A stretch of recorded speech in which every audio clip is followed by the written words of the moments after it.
And one of the things that I like to say, have you ever heard this saying that sufficiently advanced technology is indistinguishable from magic?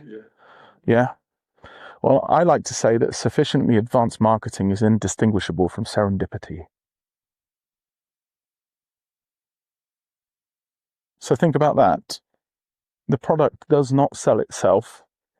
You need to engineer serendipity in order to sell the product. You also need to relate with your customers with effective messaging. It's not about really knowing your customers. It's about your customers believing that you really know them.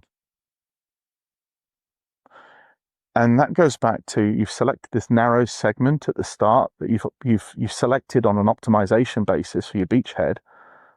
Well, if that segment was narrow enough, but also big enough, and you selected that segment wisely, you can communicate to the people in that segment that you really know them and you really know their industry, and you can communicate that en masse. And then it then becomes about driving personal relationships that are going to form sales.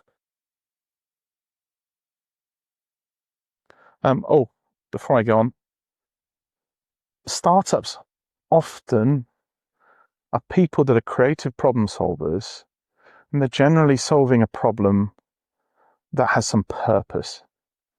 And they generally have a high sense of fairness and a high sense of purpose, the startup founders.